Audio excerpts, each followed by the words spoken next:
Gold, trusted gold buyers. మీరు తాకట్టు పెట్టిన బంగారాన్ని విడిపించి ఈ రోజు ఉన్న మార్కెట్ ధరకు కొనబడను.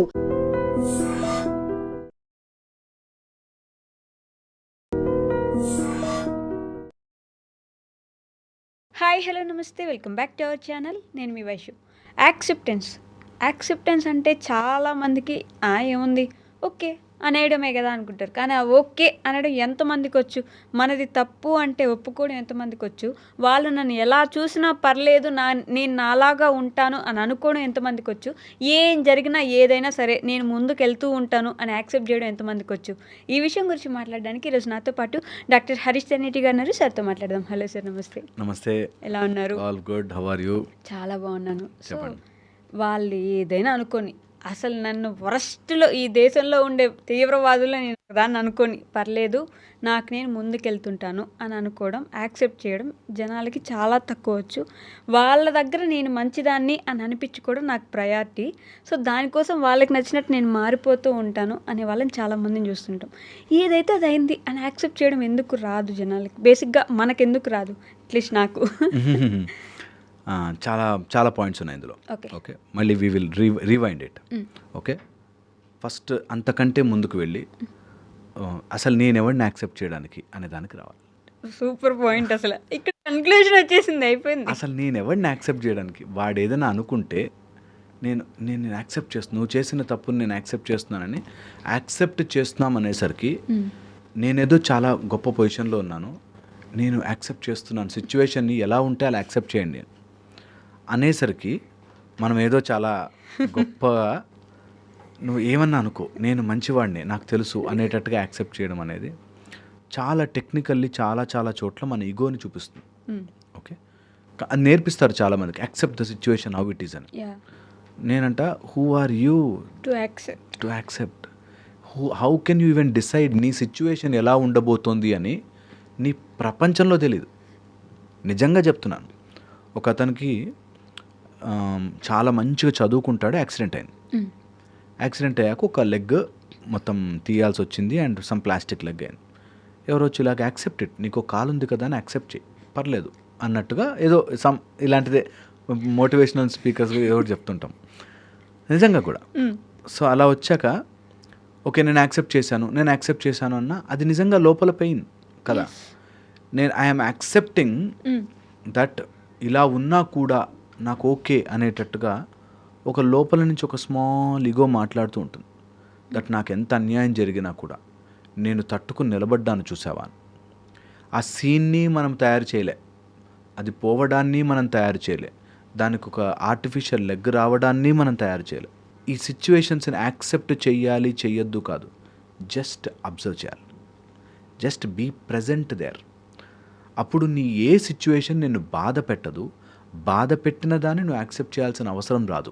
ఓకే, మళ్ళీ చెప్తా, ఏ సిచ్యువేషన్ని నన్ను బాధ పెట్టేటట్టుగా తెచ్చుకుని బాధపడ్డాను కాబట్టి యాక్సెప్ట్ చేసేస్తున్నా అనే ఈక్వేషన్కే రాము. ఓకే, అంటే బేసిక్గా అసలు యాక్సెప్టెన్స్ అనేది ఒక పెద్ద సబ్జెక్ట్, అందరికి నేర్పిస్తుంటారు కదా, యాక్సెప్ట్ ఎవ్రీథింగ్ అని. ఎగ్జాక్ట్లీ, అందుకే అది అంత టెరబుల్గా ఫెయిల్ అవుతుంది కూడా. అంటే అన్నీ నువ్వు ఏది చేసినా ఓకే అని ఒప్పుకోవాలి, అంతేగా. You see how funny it is. ఏది చేసినా ఓకే అని ఒప్పుకోలేము కొన్ని. అందుకనంటే అసలు ఒప్పుకోకపోవడం కాదు, నేను ఈ సందర్భంలో what best I can do, అంతకు మించి మన లైఫ్లోకి ఏది కూడా మనము చేయగలిగింది ఏదీ లేదు. నేనేం చేయగలను తప్ప ఎవడు ఎలా బిహేవ్ చేస్తాడు నా చేతిలో లేదు. I don't have to accept it, I don't have to reject it. Okay, ఎవరైనా నాతో ఎలా రూడ్గా బిహేవ్ చేశారు, I don't have to accept it, reject చేయను అసలు. I'm there to do my best thing. సందర్భం వచ్చింది కాబట్టి నేను యాక్సెప్ట్ చేస్తాను, నా మొగుడు ఇంతే, నేను యాక్సెప్ట్ చేస్తాను అనే దానికంటే నేను యాక్సెప్ట్ రిజెక్ట్ కాదు, what I can do here, నేనేం చేయగలను ఇక్కడ. మా ఆయన నన్ను రోజు ఒక తాగేసి వచ్చి కొడతాడు అనేదని ఉందనుకో సీన్, సరే నా లైఫ్లో ఇంతే అని యాక్సెప్ట్ చేయడం కంటే ఓకే నేనేం చేయొచ్చు, పాయింట్స్, ఇందులో నాకేం సూట్ అవుతుంది, పాయింట్స్, దాన్ని నేను ఎలా ఇంప్లిమెంట్ చేయొచ్చు, పాయింట్స్, ఫినిష్.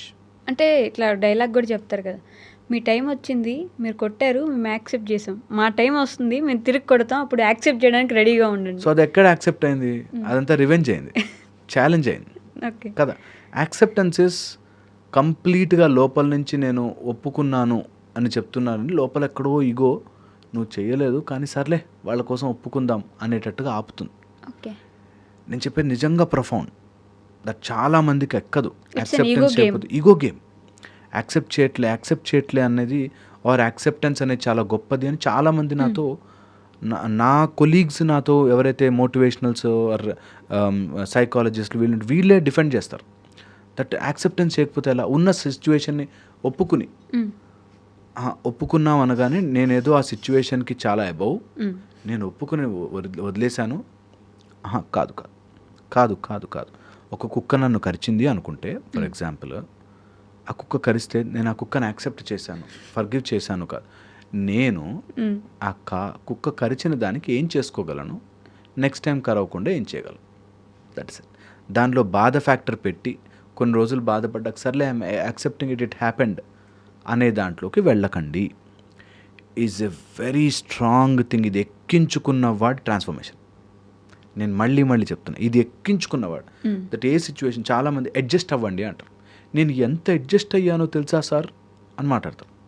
నువ్వు అడ్జస్ట్ అవుతున్నా అనగానే నేను చాలా అసలు నన్ను నేను చంపుకుని బతుకుతున్నాను, ఇన్ని రోజులు నేను అడ్జస్ట్ అయ్యాను కదా, నువ్వు అడ్జస్ట్ అవ్వవా అని వచ్చేస్తుంది. వన్ ఫైన్ డే అది వస్తుంది. ఓకే. అలాగే సేమ్ యాక్సెప్టెన్స్లో ఎన్నని యాక్సెప్ట్ చేస్తాం సార్ అని వస్తుంది. కానీ మీరే చెప్తారు కదా, జన్మ, మృత్యు, జర, వ్యాధి వీటిని ఎవరు కంట్రోల్ చేయలేరు, వాటిని ఎలా ఉన్నాయో అలా యాక్సెప్ట్ చేయండి. యాక్సెప్ట్ చేయమంటలే, అవి అలాగే ఉంటాయి. నువ్వు యాక్సెప్ట్ చేసినా చేయకపోయినా, ఓకే, నువ్వు చేసినా చెయ్యకపోయినా, ఎవరి కుటుంబంలో పుట్టావు చెప్పాలి. నువ్వు హౌ డూ ఈరోజు మా అమ్మ నాన్న నేను యాక్సెప్ట్ చేస్తున్నానంటే డోంట్ హ్యావ్ టు. అంటే నాకు ఏదైనా జబ్బు వచ్చింది, నేను దానికోసం యాక్సెప్ట్ చేయకుండా నాకు వచ్చేసింది ఎందుకు అనుకోవాలి వచ్చేసిందని ఇంకా అలా అనుకుని యాక్సెప్ట్ చేసేసాను తగ్గిపోయిందా. ఫస్ట్ ఫైట్ చేయడం ఆపుతుంది అని చెప్తారు. ఓకే. ఫస్ట్ అయ్యో నాకెందుకు వచ్చింది అనే ఫైట్ చేయడం ఆపుతుందని. Okay, I accepted, I got it, ఇప్పుడు ఏం చేయొచ్చు అనే దాంట్లోకి వెళ్తారు. అందుకని నేను ఆ స్టెప్ ముందు ఎలిమినేట్ చేసేసి డైరెక్ట్ చెప్పేస్తున్నా. ఓకే. దట్ నువ్వు మళ్ళీ యాక్సెప్ట్ చేసి సర్లే ఇంకా నాకు ఇలాంటి మొగుడే దొరికాడు, నాకు ఇలాంటి రోగమే వచ్చింది అని యాక్సెప్ట్ చేసే కంటే I will move ahead and think what I can do to save my self. దీన్ని మేము కొన్ని చోట్ల అసలు తెగని ప్రాబ్లమ్స్ ఉంటాయి, వాటికి ఓన్లీ పాలియేటివ్ కేర్ అంటాం. అప్పటికప్పుడు నొప్పి తగ్గాలంటే నొప్పి ట్యాబ్లెట్లు, ఫీవర్ తగ్గాలంటే ఫీవర్, అలా సిమ్టమాటిక్గా ట్రీట్మెంట్ చేయడం.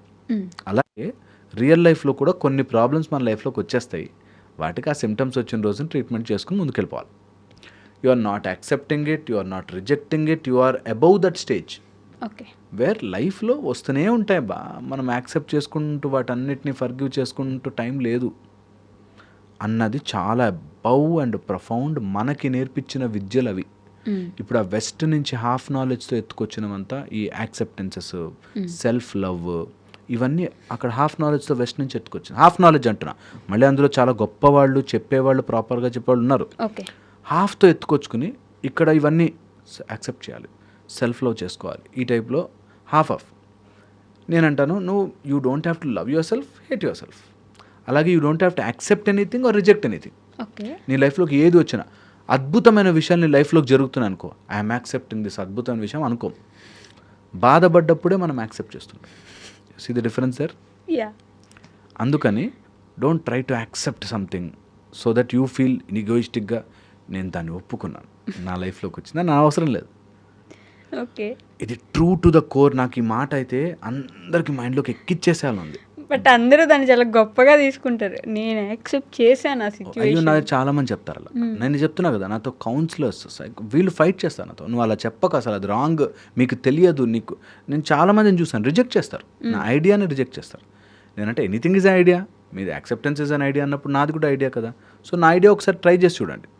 దట్ ఇంకా దీన్ని ఒప్పుకుంటాను అనే స్టేజ్లో కాకుండా నువ్వు ఒప్పుకోలేకపోయినా అది ఉంది, దీన్ని నేను ఎలా డీల్ చేయొచ్చు, దట్స్ ఇట్. అంత బ్రూటల్ ఈజ్ లైఫ్. నువ్వు ఒప్పుకున్నా ఒప్పుకోకపోయినా టక్ మంది తెగిపోతుంది ఓ రోజు బంధం. మరి అంత భయంకరంగా థింక్ చేయాలంటే కూడా గట్స్ ఉండాలి కదా. థింక్ చేస్తున్నాం కాబట్టి ప్రాబ్లం అంతా. ఓకే. థింక్ అంత టైం వేస్ట్ చేయొద్దు వాటి మీద అంటున్నా. ఎప్పుడైనా సరే మన ఏదైనా ఖర్చింది, పాము కాటేసింది, వారు ఎవరన్నా మన వదిలేశారు, ఎవరైనా చనిపోయారు, I am no one to accept it. That's the life flow. అందులో నేను సెపరేట్గా కూర్చొని యాక్సెప్ట్ చేయాల్సిన పని లేదు. వెరీ ప్రొఫౌండ్ కూర్చొని చాలాసేపు థింక్ చేయండి. చాలా గొడవేసేసుకుంటారు. Acceptance is a big thing, big reality అని చెప్పి ఈ మధ్య ట్రూ చాలా పెద్ద యుద్ధమే జరుగుతుందని చేయండి. మీరంతా ఎవరైతే యాక్సెప్ట్ చేస్తున్నారో వెరీ వెరీ గుడ్, యాక్సెప్ట్ చేయండి. ఒక్కసారి నా స్టేజ్కి వచ్చి నా మాట కూడా యాక్సెప్ట్ చేసి చూడండి. మీ మాట కూడా యాక్సెప్ట్ చేసి ఒక్కసారి అబ్జర్వ్ చేయండి. That I don't have to accept anything. నేను దాన్ని ఒప్పుకోని అవసరం లేదు. It is there, that's life. దాన్ని నేను ఎందుకు ఫైట్ చేయాలి, ఎందుకు దాన్ని బాధగా తీసుకోవాలి? బాధగా తీసుకున్న దాన్ని నా లోపల ఉంచుకుని దాన్ని ఏదో మనం అప్రిషియేట్ చేసి ఓకే నేను ఇంక ఒప్పుకున్నానులే అనే దానికి ఎందుకు వెళ్ళాలి? I will rather search for a solution రాకపోతే మారుస్తా ప్యాటర్న్. ఎందుకంటున్నాను అంటే ఒక్కసారి యాక్సెప్ట్ చేయగానే నీ మైండ్లో ఒక ప్యాటర్న్ పడిపోతుంది. And you will feel like నేను త్యాగము చేసి అదేదో చేశాను, నేను వీళ్ళందరినీ ఇంకా ఒప్పుకున్నానండి, ఆయన మారడని నాకు తెలిసిపోయింది, ఒప్పుకున్నాను, ఐ హావ్ యాక్సెప్టెడ్ ఇట్ అంది ఒక. అండ్ ఎవ్రీడే ఒక 25 times అయినా ఇంకా నువ్వు మారవు అని గొడవ పెట్టుకుంటారు. ఒప్పుకున్నట్టు ఎక్కడ అవుతుంది అది? ప్రాక్టికల్గా దట్స్ ద హోల్ ఇష్యూ.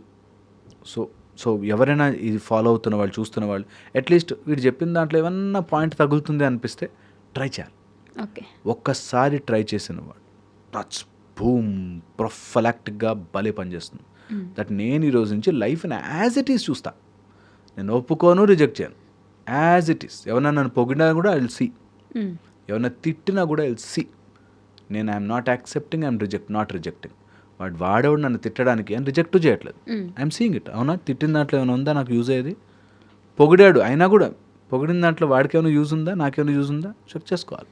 నిజమే, సత్యమే నేను చెప్పేది. నిజంగా మన విజ్ఞానం అంత స్ట్రాంగ్గా పనిచేసింది ఎప్పుడు కూడా.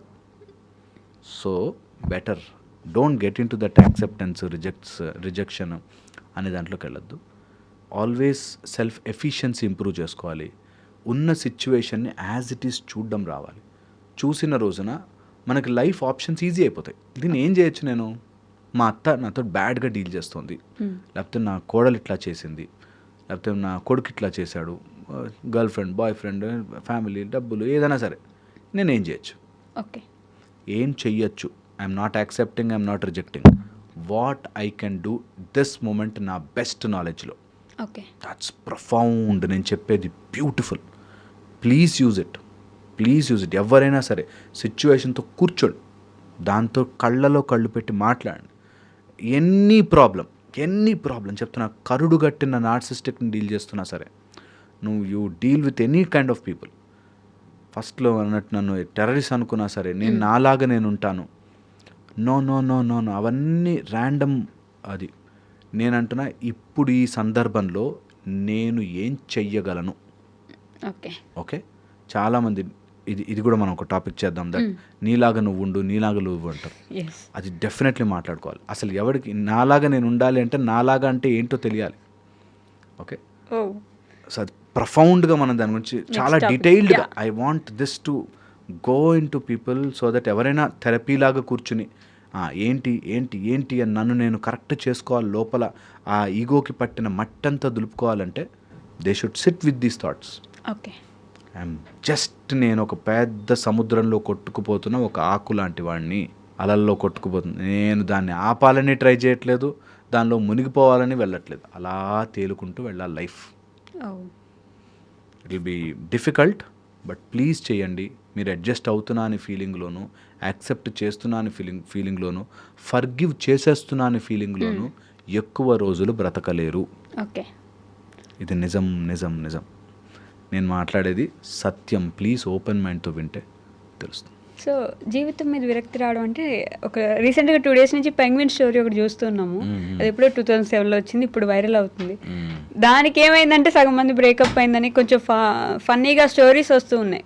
బట్ నిజంగా జీవితం మీద విరక్తి వస్తే ఇంకేం లేదు, ఇంక నాకంటూ ఎవరు లేరు, నేను చేసేది ఏమీ లేదు. కొంతమంది జోగి అంటారు, కొంతమంది భోగి అంటారు.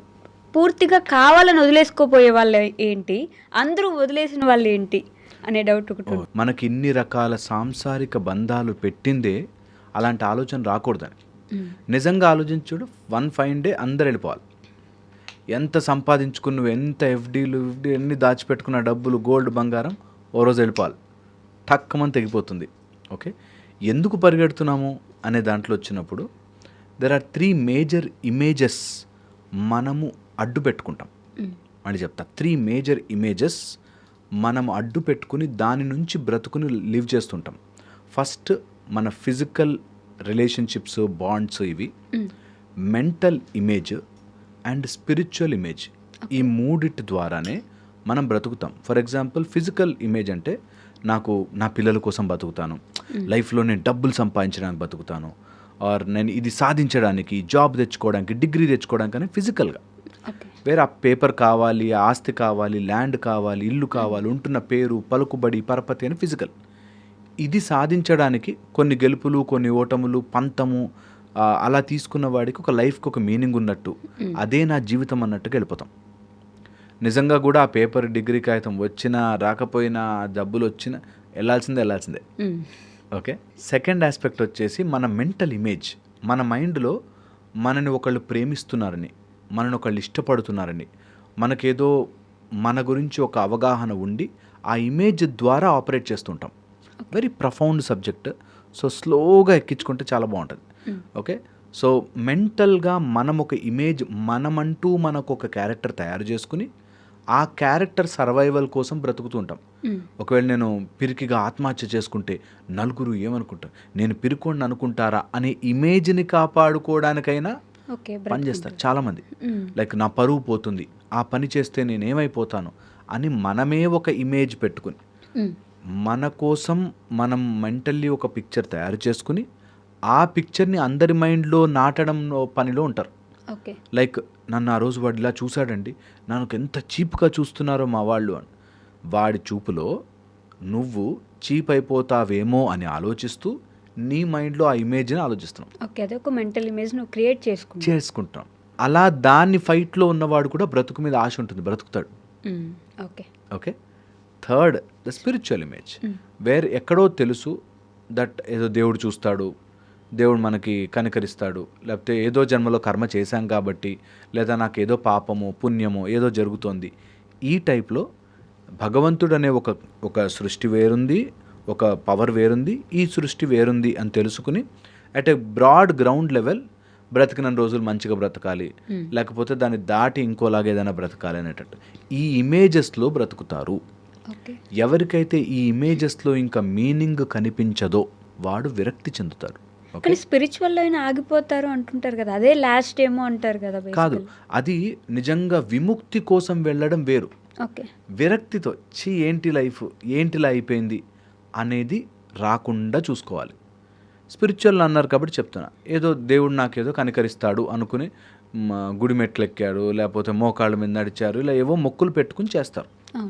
అది తీరకపోయేసరికి దేవుడు కూడా నన్ను కనికరించట్లేదు కాబట్టి ఇంకా నా జీవితం వేస్ట్, దేవుడే నా మాట వినట్లేదు. ఈ సినిమాలో లాస్ట్కి మనము చూసారా, దేవుడు విగ్రహం ముందుకొచ్చి రా దిగిరా అనే పాటలు ఉంటాయన్నమాట. అనగానే దేవుడు నిజంగా లేచి ఉరికొస్తాడేమో అన్నట్టు. అలాగా దేవుడు అనేది ఒక పిక్చరు. అక్కడి నుంచి నా కోరికలు తీరితే మంచి దేవుడు, తీరకపోతే అసలు దేవుడు నన్ను పట్టించుకోవట్లేదు అనే ఒక ఇమాజినేషన్లో ఉంటారు. అది కూడా ఒక ఆస్పెక్ట్. అలాంటి వాళ్ళు విరక్తి చెందే ఛాన్స్ ఎక్కువ ఉంటుంది, విముక్తి రాదు. ఈ బంధాల నుంచి న్యాచురల్గా అలా తెగి పడిపోవడం వేరు. ఓకే, ఎలా అయితే మనకి మృత్యుంజయ మంత్రంలో చెప్తారు, ఉర్వారుకమివ బంధనాన్ మృత్యోర్మృక్షీయమామృతాత్ అన్నట్టు. అలాగ తెగిపోవడం వేరు. న్యాచురల్గా మనం లైఫ్ లివ్ చేసి these are all outside అంటించుకున్నదిరా, లోపల దెర్ ఇస్ అన్ అదర్ స్వరూపం విచ్ విల్ గో అని విముక్తి న్యాచురల్గా రావడం వేరు. ఓకే, చాలామంది విరక్తితో నాకు దేవుడు ఏం చేయలే, నేను ఇంత చేశాను, నేను ఇంత మంచివాడిని, నా మంచితనం ఎంత మంచితనం అంటే అనేటట్టుగా లెక్కలు వేసుకునే టైపు, దేవుడు నాకేం చేశాడండి అనే దాంట్లో ఉంటారు. It's also very very bad. Okay, అలాంటి వాళ్ళంతా విరక్తిలో ఉంటారు. దట్ దేవుడితో బిజినెస్ డీలింగ్స్ అలా చేసుకునేవాళ్ళు.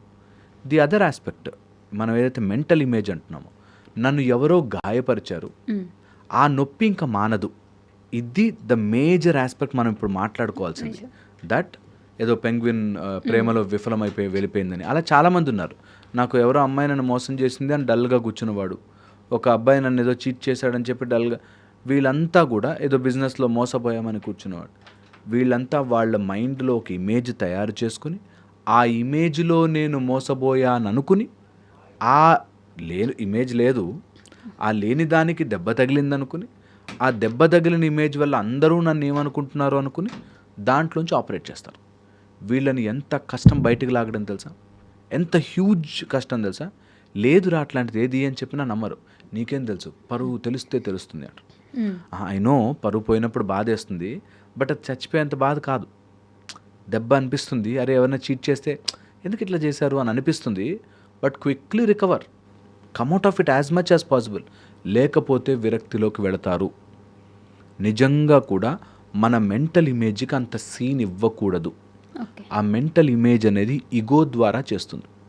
సో ఎవరైనా ఈ మెంటల్ ఇమేజ్కి దెబ్బ తగిలిన వాళ్ళు ఎలా అంటారంటే, ఫస్ట్ థింగ్, ఏది కూడా వాళ్ళకి ఎంటర్టైన్మెంట్ ఆర్ మనసుని రంజింపచేసేదిగా ఉండదు. ఏది కూడా వాళ్ళు ఆటల్లోనూ ఆ ఎంటర్టైన్మెంట్ చూడలేరు, నిద్రపోతున్నా కూడా అలసిపోతారు, ఫుల్లీ నిద్రపోతున్నా. సో వాళ్ళకి ఎంతసేపు ఆ ఇమేజ్ దానికి దెబ్బ తగిలింది. నేను ఈ అమ్మాయిని ఇంత ఇష్టపడ్డాను, నన్ను మోసం చేసింది, వీడు ఇంత మంచివాడు అనుకున్నాను, మోసం చేశాడు, ఇందులోనే ఆ ఇమేజ్లోనే ఉండిపోతారు. కాదు, నిజంగానే ఎవరైనా మనల్ని మోసం చేసినా వదిలేసినా జీవితం మీద విరక్తి తెచ్చుకోవాల్సినంత అవసరం ఉందంటారు. బికాస్ ఆ పిక్చర్ని అలా తయారు చేసుకున్నారు వాళ్ళ మైండ్లో. నువ్వు లేకపోతే నేను లేను, నాకు ఇంకొక ఐడియాలజీయే లేదు, నాకంతా నువ్వే, నీ మీద నా లైఫ్ అంతా ఇన్వెస్ట్ చేసేసాను. ఆ మొత్తం లైఫ్లో అదొక పార్ట్ కదా. ఆ ఒక్క ఆలోచన రాదు. ఇప్పుడు normal mind where you have good dopamine, serotonin, DHT ఇట్లాంటివి నార్మల్గా ఉన్న మైండ్, ఇది ఒక పార్ట్, అవును బాధ ఉంది but I have to move on అని తెలుస్తుంది. ఎవరైతే దాని లోపల టూ మచ్గా ఉండిపోయి they lose their dopamine, serotonin and chemical imbalance అయిపోతుందో వాళ్ళకి అదంతా కాదు, ఇదే ప్రాబ్లము, ఇది సాల్వ్ అయితేనే కానీ నేను సాల్వ్ కాలేను అనే దాంట్లోకి వెళ్ళిపోతారు. అండ్ వాళ్ళకి బిగ్ పిక్చర్ కనిపించదు. అరే this so much to it. ఈ ప్రపంచం మొత్తంలో 140 బిలియన్ పాపులేషన్ ఉన్నారా, 4 బిలియన్ పాపులేషన్ ఉన్నారు, ఎవరు ఎంతమంది ఉన్నారు కదా మనుషులు, అందరినీ ప్రేమించుకోవచ్చు కదరా అనే దాన్ని రారు. They will stay in that reason because of the chemical imbalance. Okay, విరక్తి చెంది ఒకసారి దాంట్లోకి వెళ్ళిపోయాక the worst problem is they are highly intellectually answering themselves. వాళ్ళు చాలా తెలివి, వాళ్ళ లాజిక్ ఎంత లాజిక్ ఉంటుందంటే, అందుకే depression is a logical brain problem అంటారు. డిప్రెషన్ వచ్చిన వాళ్ళకి చాలా లాజికల్లీ స్ట్రాంగ్ అనిపిస్తారు వాళ్ళకి. అసలు మనం ఆన్సర్ చేయలేం, లాజికల్గా కరెక్ట్ ఉంటారు. అలా మోసం చేయొచ్చా మరి అన్నాం అనుకో, మోసం చేయడం కరెక్ట్ అని కాదు, వాళ్ళ లాజికల్లీ కరెక్టే, కానీ నువ్వు బాధపడడం అవసరం లేదు అంటే ఎక్కదు. So that's the whole issue. That మా ఆయన నన్ను అలా బిహేవ్ చేయడం కరెక్టా అండి, మీ ఆయన బిహేవ్ చేయడం కరెక్ట్ కాదు, కానీ నువ్వు దానికి బాధపడి నీ ఆరోగ్యం పాడు చేసుకుని నువ్వు నీ లైఫ్ని మెంటల్లీ డిప్రెస్ చేసుకునేది కూడా కరెక్ట్ కాదు. ఈ మోసపోయాము లేదంటే వదిలేశారనే వాళ్ళకంటే, మేమిద్దరం ప్రేమించుకున్నాం, మేము మంచి ప్రేమలో ఉన్నప్పుడు అమ్మాయి చచ్చిపోయింది, ఏదో హెల్త్ ఇష్యూనో ఏదో వచ్చి చనిపోయింది, ఆ అమ్మాయి చనిపోయింది, లేకపోతే మేము ఇద్దరం ఇంకా హ్యాపీగా ఉండేవాళ్ళం, ఆ అమ్మాయి వెళ్ళిపోయాక నాకు జీవితం ఎందుకు, నేను జీవితాన్ని ఇలా వెళ్ళదీస్తాను అంతే అని చాలామంది ఉంటారు. ట్రూ, ఇది చాలా చాలా ఇంపార్టెంట్ ఇక్కడ అర్థం చేసుకోవడం. దట్ ఎవరు వెళ్ళిపోరు అనే ఆలోచన రాదు. ఇప్పుడు ఒక 20 years తర్వాత వెళ్తే ఓకేనా అమ్మాయి, 30 years తర్వాత వెళ్తే ఓకేనా, ఎవరు డిసైడ్ చేస్తారు ఆ టైం లైన్? ఇంత చిన్న పాయింట్ అది లాజికల్గా. సో మేము ఎగ్జాక్ట్గా యవ్వనంలో ఉండి 25 ఉంటే పోకూడదు, 35కి వెళ్ళొచ్చా, 45కి వెళ్ళొచ్చా, పోనీ ఆమె కాకుండా పక్కన అమ్మాయి వెళ్ళిపోవచ్చా? అలా కాదు కదా, లైఫ్లో అందరూ వెళతారు. ఇది ఆ టైంలో చెప్పినప్పుడు వాళ్ళు ఏ బ్రెయిన్ ఉందని అలా మాట్లాడతావా, నా ప్రేమను అర్థం చేసుకోవా అనిపిస్తుంది. బట్ రియాలిటీ ఈజ్ దట్ అందరం వెళ్ళిపోయేవాళ్ళమే, అందరము పోతాం, ఇక్కడి నుంచి వెళ్ళిపోతాం. వాళ్ళ లాజిక్ ఎలా ఉంటుందంటే, ఎలాగ వెళ్ళిపోతాం కదా, ఇప్పుడు మళ్ళీ ఇంకో అమ్మాయిని పెళ్లి చేసుకోవడం ఎందుకు, నేను అవసరం లేదు. That's a beautiful point. ఇక్కడ మనకి వెళ్ళిపోవడానికి మనంతట మనగా నిర్ణయం తీసుకునే హక్కు లేదు. ఎందుకంటున్నానంటే 4 విషయాలు మనం మార్చలేం.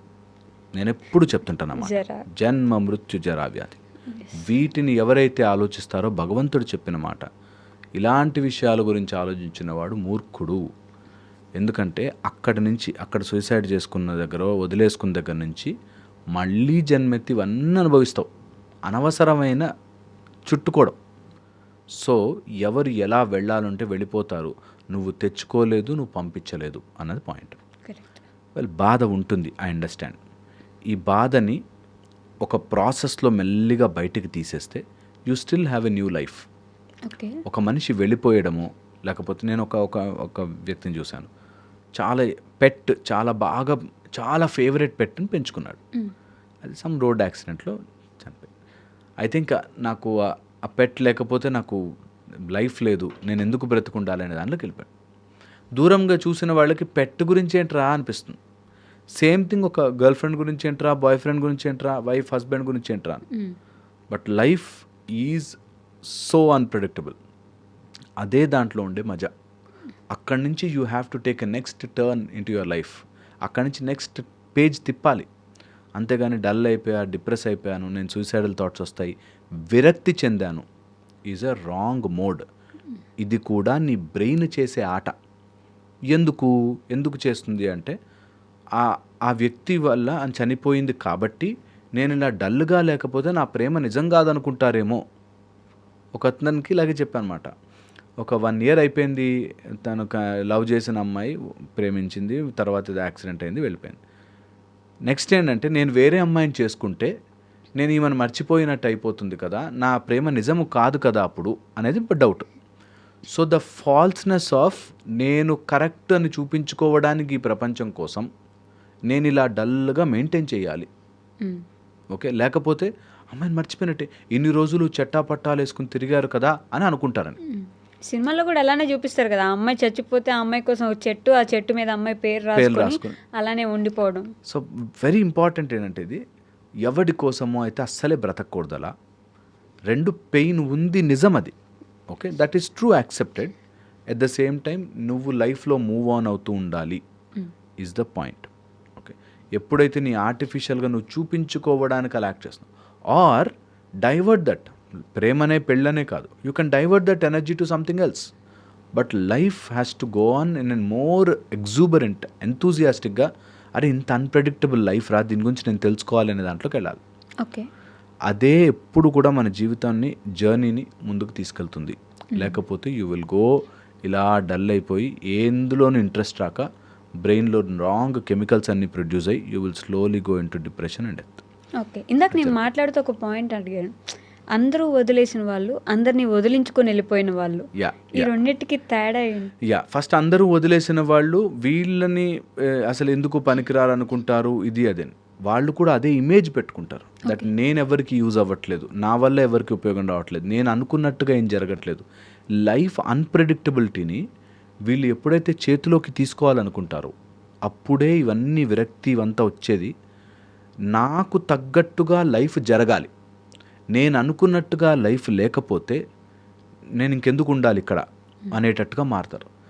ఎవ్రీథింగ్ ఇన్ దిస్ యూనివర్స్ నువ్వు అనుకున్నట్టుగా జరగకపోవచ్చు, నువ్వు అనుకున్నట్టుగా జరగదు. కొన్నిసార్లు నువ్వు అనుకున్న వాళ్ళు నిన్ను మోసం చేస్తారు, వదిలేస్తారు, చీట్ అవుతాం, ఆర్ మనము అనుకున్న దాంట్లో ఫీల్డ్లోకి వెళ్ళలేకపోవచ్చు. ఇవన్నిటిని పట్టుకుని వీళ్ళందరూ నన్ను ఎవరో ఒకళ్ళు పాయింట్అవుట్ చేయాలి. ఐగో ఎలా యాక్ట్ చేస్తుందంటే, మీ అమ్మా నాన్న నీకు ఆ రోజు ఎంకరేజ్ చేయలేదు కాబట్టి, లేకపోతే నీకు ఆ రోజు బాస్ ఇలా అన్నాడు కాబట్టి, నువ్వు ఉద్యోగంలో పనికిరాలేవు అన్నారు కాబట్టి ఇంకా నాకు ఎవరి మీద నమ్మకం లేదు, వెళ్ళిపోతాను. ఒక ఆయన సమ్ 60-70 lakhs పోగొట్టుకున్నాడు ఏదో సమ్ స్టాక్స్లో వాటిలో. ఓకే, నేను వాడిని ఎవరినో నమ్మాను, వాడు నమ్మిన తర్వాత వాడు నన్ను మోసం చేశాడు. నేను అంత నమ్మాక వాడి కోసం నేను ఎంత చేశానండి, ఆ రోజు ఏదో నైట్ వెళ్ళా వాడి కోసం తడిసి వెళ్ళి మరి తెచ్చాను ఏవో చెప్పాడు.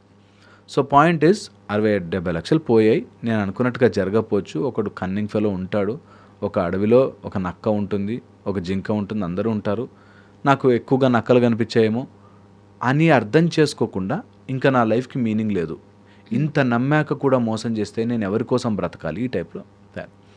సో ఆల్వేస్ అంటున్నా, సూసైడ్కి నీ ఈగో అడ్డొస్తుంటుంది. దట్ నేను పిచ్చోడిని అయ్యాను, నేను మోసపోయాను, నేను ఇంక నుంచి డెవలప్ అవ్వాలి అని ఆలోచన రానివ్వదు. నేను మోసపోవడానికి గల కారణం వాళ్ళ కఠోరమైన హృదయం అని వాళ్ళ మీద వేయాల్సిందే. సో ఇది ఆ టైంలో చెప్తే వాళ్ళకి చాలా గుచ్చుకున్నట్టు ఉంటుంది. నువ్వు ఎలాంటి కౌన్సిలర్ రా అంటారు, బట్ నిజం అదే. ఎంత తిప్పినా, ఎంత చుట్టు తిప్పినా నువ్వు ఓడిపోయావు, గెలవాలి, అంతే. That is it. నువ్వు గెలవడం చేత కావట్లేదు, వరీ అవ్వద్దు. There is no place for worry or అక్కడ డిప్రెషన్కి డల్నెస్కి ప్లేసే లేదు. నిజంగానే నేను ఒక బిజినెస్ స్టార్ట్ చేసా, ఆ బిజినెస్ నాకు అర్థం కాలే, ఓడిపోయా, సో వాట్. అంతే. ఒక అబ్బాయికి చదువు తీసుకున్నాడు, ఏదో మార్కులు రాలేదు, నేను సివిల్స్కో దేనికో ప్రిపేర్ అని రాలేదు, సూసైడ్ చేసుకుంటా అంటాడు. You are not made for civils, so what. అదే కదా. సో వాట్ విల్ హ్యాపెన్, అది వాళ్ళకి అర్థం కాదు. ఇన్నేళ్ళు చదివాను కదా, నాకు పట్టుదల ఉంది కదా, పట్టుదలతో ఏదైనా సాధించవచ్చు కదా, ఇట్లా చెప్తారు. సినిమాలు ఏవో చూపించి పట్టుదలతో ఏదైనా ఓకే, పట్టుదలతో సాధించవచ్చు, అది నీ జోనరా కాదా చూసుకోవాలి. కొన్నిసార్లు నిజంగా అవ్వకపోవచ్చు, మనకు అంత స్ట్రెంత్ రాక, సో వాట్, వదిలిపెట్టాలి. ఇది చాలా మందికి రాదు తెలుసా, చాలా మందికి. అండ్ సొసైటీలో అలా ఉన్నారు కూడా ఇప్పుడు. సో దట్ ఈస్ వాట్ ఎప్పుడు కూడా మనం అనుకోవాలి. ఎవడో ఏదో చెప్తాడని, ఎవడో ఏదో అనుకుంటాడని అట్లా వేస్ట్గా మన లైఫ్ని ఆపుకోకూడదు. నీకు ఇందులో నచ్చలే, ఈ ఫీల్డ్ పోలే, విరక్తి వచ్చింది, ఇంకో సైడ్కి వెళ్ళి. సో ఎవరైతే మనము వదిలేద్దాం అనుకుంటామో అది అబ్సల్యూట్ ఈగో. దట్ నేను డీల్ చేయలేకపోయాను కాబట్టి వీళ్ళు ఎవరు నన్ను అర్థం చేసుకోరు కాబట్టి నేను పోతా. ఓకే, నిన్ను అర్థం చేసుకునే ప్రోగ్రాము ఎవ్వడు పెట్టుకోలే. నిజంగా చెప్తున్నాను, నువ్వు ఒక గాజు బొమ్మవి, నిన్ను అలా జాగ్రత్తగా తిప్పాలని ఎవ్వరు బాండ్ రాసుకుని రాలే. ఇది ఎంత త్వరగా మనం ఎక్కించేసుకుంటే, నేను వేరేవాడు నాకు తగ్గట్టుగా ఎందుకు బ్రతకాలి, నేను నా గురించి ఏమనుకుంటున్నాను, నా మంచితనాన్ని అవతల వాళ్ళు ఎందుకు అనుకోవాలి. ఇప్పుడు నేను మంచివాడిని, చాలా బాగా చెప్తాను అనేది అందరూ అనుకోవాలి, లేకపోతే నేను బాధపడతాను అన్న రోజు నేను సఫర్ అవుతా. ఓకే, నేను నాకు వచ్చిన విధంగా చెప్తా, నేను చదువుకున్నదో తెలుసుకుని చెప్తా. అర్థమై సింక్ అయిందా, వెరీ వెరీ గుడ్. సింక్ కాలేదు, తిట్టుకుంటారు, ఖచ్చితంగా ఏం మాట్లాడుతున్నారా అనుకుంటారు. That is part of my job, అంతే. సో మనకు కొంతమంది నిజంగానే ఇంట్లో వాళ్ళు కూడా చాలామంది నేను చూశాను, సొంత తల్లిదండ్రులు పిల్లల్ని కించపరుస్తూ మాట్లాడతారు. కరెక్ట్. కొంతమంది చాలా కించపరుస్తూ మాట్లాడతారు. సొంత భర్త భార్యని ఇష్టం వచ్చినట్టు, అసలు మామూలు పురుగుల్ని కూడా అలా తిడతాడు. నువ్వేంటి, నీ బతికేంటి, బయటికి పో, ముందు చెయ్యి రాకు, బయటకు పో అని మాట్లాడే వాళ్ళు తెలుసు నాకు, మరి పురుగును మాట్లాడినట్టు. సో అలాంటి వాళ్ళు ఉంటూనే ఉంటారు. అట్లాంటి వాళ్ళని డీల్ చేయాలి, అంతే. సెట్ చేయాలి. సెట్ చేయకపోతే నీ లైఫ్ని మార్చుకోవాలి, ఇంప్రూవ్ అవ్వాలి, అంతేకాని దానికి నాకు లైఫ్ విరక్తి వచ్చేసిందండి, ఎంత చేశానండి వీళ్ళ కోసం, నీ ఎప్పుడు కూడా ఆ సొంత సెల్ఫ్ పిటి అనే మాయరోగంలోకి పోకూడదు. సెల్ఫ్ పిటి, నేను మంచివాడిని, నేను ఇంత చేశాను వీళ్ళందరి కోసం అనే ఒక రోగం మోర్ డేంజరస్. నిజంగా కూడా అది క్యాన్సర్ అట్లాంటి వాటికన్నా కూడా డేంజరస్ ఏమో అనిపిస్తుంది అప్పుడప్పుడు నాకు. దట్ నేను మంచివాడిని, అయ్యో నేను కష్టపడ్డాను, నేను చాలా చేశాను, నా లైఫ్లో నేను ఎంత కష్టపడి పైకి వచ్చానంటే, ఆ మాటలు అన్నవాడికి 2 అడుగులు వెనక్కి జరగాలి. ఎందుకంటే they are always in that, నేను మంచితనమో నా మంచితనమో వద్దు. నీ మంచితనం ప్రూవ్ చేసుకోవద్దు. దానికి నేను మంచిగా ఉన్నాను కాబట్టి వీళ్ళు అర్థం చేసుకోరని డిప్రెషన్లోకి వెళ్తారు, ఆ విరక్తిలోకి వెళ్ళిపోతారు, నాకు ఎవ్వరు వద్దని వెళ్ళిపోతారు. నేను చూసాను ఒక లేడీ, 2 పిల్లలు, హస్బెండ్, వాళ్ళు మాట వినట్లేదని ఇల్లు వదిలేసి వెళ్ళిపోయింది, లిటరల్లీ. అయితే చాలా బాధేస్తుంది మనకి, చాలా ఏంటి దానికోసం కూడా వెళ్ళిపోతారా అనిపిస్తుంది. బట్ తనకి అది రియల్, తన మైండ్లో ఉన్న ప్రాబ్లం అది real. So connecting all the dots, నీ మైండ్లో ఉన్న ఇమేజ్ వాళ్ళ మైండ్లోకి ఎక్కట్లేదు కాబట్టి నువ్వు సఫర్ అవ్వడం అన్నది అసలు అంతకంటే మూర్ఖత్వం ఉండదు. ఓకే, అంటే బేసిక్గా జీవితం మీద విరక్తి అనే కాన్సెప్ట్ ఇంతకుముందు ఏంటంటే ఇంక మొత్తం అయిపోయింది జీవితం చూసేశారు అన్న వాళ్ళు కాశీకి వెళ్ళి శరీరాన్ని విడిచేసి ముక్తి తీసుకునే వాళ్ళు ఉంటారు. అసలు జీవితం మీద విరక్తి ఎందుకు వస్తుంది బేసిక్గా అంటే, ఋషులు మునులు అప్పట్లో సన్యాసం తీసుకొని, అంటే చాలామంది మంచి రిచ్ ఫెలోస్, బిజినెస్ మ్యాన్స్ కూడా అన్నీ వదిలేసుకొని వెళ్ళి ఏదో గుహల్లో కూర్చొని యోగా చేసే వాళ్ళని ఈ మధ్య చాలామంది చూస్తున్నాం. ఎందుకు అలా మారిపోతారు? ఆ స్విచ్ ఎక్కడి నుంచి వస్తుంది? అది విరక్తి కాదు, అది మళ్ళీ చెప్తాను, అది విరక్తి కాదు. అన్నీ ట్రై చేసి విముక్తి కోసం ప్రయత్నం చేశాడు. ఈ మానవ శరీరంలో ఈ 4 కంపల్సరీ వస్తాయి.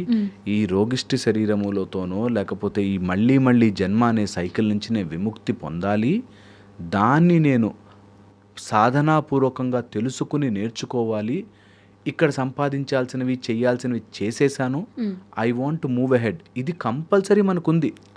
ఓకే, చతుర్విధ పురుషార్థాల్లో ధర్మ అర్థ కామ మోక్షము కోసం నువ్వు ప్రయత్నము చెయ్యాలి. ఓకే, 4 దాంట్లో బ్రహ్మచర్యము, గృహస్థ, వానప్రస్థ, తర్వాత సన్యాసం కంపల్సరీ. ఓకే. మనకు స్లోగా at some point of time అన్ని బాధ్యతలు తీర్చేసుకుని వెళ్ళిపో, సాధనలో కూర్చో, విముక్తి కోసం, ముక్తి కోసం ప్రయత్నము చేయి. ముక్తి కోసం ప్రయత్నం చేయడం is correct. Okay. At the same time బాధ్యతల్ని తప్పించుకోవడానికో, ఇక్కడ వీళ్ళు నన్ను అర్థం చేసుకోవట్లేదు కాబట్టి అక్కడో రాయేస్తానని వెళ్ళకూడదు. ఇది చాలా ఇంపార్టెంట్. ఓకే. దట్ ఇక్కడ నాకు అప్పులు ఉన్నాయి కాబట్టి నాకు విరక్తి వచ్చింది వెళ్ళిపోతా అనే కంటే, ఇక్కడ అప్పులు బాగా సంపాదించు, తీర్చి డబ్బు నేను అనుకుంటూ వస్తుందిరా, డబ్బు కాదు నాకు important. I want to grow, I want to go and see నిజంగా నాలోని ఆ ఆ శక్తి ఉందా, నా లోపల పైన శివుడి శక్తి ఉందా, నేను మూలాధారం నుంచి శక్తిని అట్లా పైకి తీసుకెళ్ళగలనా, సాధన చేయగలనా, కలుపుకోనా, యూనివర్స్ అంతా కూడా ఒక్క గాడ్ పార్టికల్, ఆ బ్రహ్మస్వరూపం అయితే నేను అదా అనే ప్రయత్నము చేసే వాళ్ళ ప్రక్రియ వేరే. దాన్ని దీన్ని కలుపుతారు. విరక్తి, ముక్తి రెండు వేరు. మోక్షం కోసం వెతకడం వేరు, విరక్తి వచ్చి వెళ్ళిపోవడం వేరు. విరక్తి వచ్చి వెళ్ళిపోయిన వాడికి ఆ పెయిన్ ఎప్పుడు ఉంటుంది. ఓకే, మనకి అలాంటి అఖాడాలకి, అలాంటి ప్లేసులకి, కాశీ లాంటి ప్లేసులకి వెళ్ళి కూడా మళ్ళీ ఇక్కడికి ఫోన్ చేసి ఇంట్లో వాళ్ళతో గొడవ పడేవాళ్ళు ఉన్నారు. ఓకే, సో అందుకని వెరీ వెరీ ఇంపార్టెంట్. న్యాచురల్గా నేను అలా విచ్చుకున్న పువ్వు స్లోగా వాడిపోయి పడిపోవాలి. మంచి ప్రాసెస్. న్యాచురల్గా పడిపోవాలి. అంతేగాని మధ్యలో ఉండగా నేను లోటస్లా ఉండుంటే బాగుండే, రోజా పువ్వు దానితో తెంపుకొని పడిపోతే అది విరక్తి. న్యాచురల్గా one point of time you blossom, you be what you are, you do what you can do. ఆ పరిమళాన్ని ఇచ్చావు, ఆ పండునిచ్చావు, అంతా ఇచ్చావు, స్లోగా పడిపోయావు. That is a natural process. మనిషి దానికి మైండ్లో ఒక ఇమేజ్ తయారు చేసి ఆ ఇమేజ్ని సాటిస్ఫై చేయడం కోసం నన్ను ఎవడు అర్థం చేసుకోవడం, నేను అంత సంపాదించి ఆ బిల్డింగ్లో 3 ప్రాపర్టీలు రాసిచ్చి అయినా నన్ను బయటికి తోసేశారండి అని బాధలో. అల్టిమేట్లీ వాళ్ళు ఏదో చేస్తారు, నేను ఐ వాంట్ టు ప్రొసీడ్ అనే ఆలోచన వచ్చినవాడు విముక్తి వైపుకి వెళ్తాడు, లేకపోతే విరక్తిలోనే ఉంటాడు. అందుకని ఇంకా దేంట్లోనూ రక్తి రాకపోతే విరక్తి వస్తుంది అంటాం. ఏది నచ్చట్లేదు, ఇంకా ఏది చేసినా నచ్చట్లేదు, రోజు ఏది చేసినా విరక్తి వచ్చిందిరా బాబు అన్నట్టుగా కాకుండా న్యాచురల్గా ముక్తి కోసం ట్రై చేసి, మోక్షం కోసం ప్రయత్నం చేసేవాడిది బ్యూటిఫుల్ లైఫ్ అవుతుంది. అండ్ ఇది నిజంగా పట్టుకుని కూర్చుని సాధనాపూర్వకంగా ఇప్పుడు నుంచే జర్నీ స్టార్ట్ చేస్తే వన్ ఫైన్ డే అలా వదులుతాం. అందుకని వెరీ ఎర్లీ ఏజ్ మెడిటేషన్స్, సాధనను, లేదా ఏదైనా ఉపాసన, భగవత్ స్వరూపము, ముందు ఆకారము, స్లోగా నిరాకారముకి ప్రొసీడ్ అవ్వాలి. దట్ ఈస్ వాట్ మన సిస్టమ్ ఎప్పుడు నేర్పించేది అదే. Thank you. And for more videos, Please subscribe to iDream. Please subscribe to iDream. Please subscribe iDream. And please subscribe to iDream. For more videos, subscribe to iDream. please like, share and subscribe to the channel. Congratulations, iDream. Subscribe to iDream. Subscribe to iDream. So subscribe to iDream Media. iDream ki iDream team andarki huge congratulations. Please subscribe iDream Media. Please subscribe to iDream. Subscribe iDream. Please subscribe to iDream. iDream అంటే నా కళల ఛానల్ను subscribe చేసుకున్న నోరు తిరుగుతలేదు, మీరైతే గంట గుర్తు కొట్టండి. For more such videos, please subscribe to iDream. Subscribe to iDream. Please subscribe to iDream. Please subscribe iDream Media. Please do subscribe to iDream. Please subscribe to iDream Media. For best entertainment and information, please subscribe iDream. And don't forget to subscribe to iDream.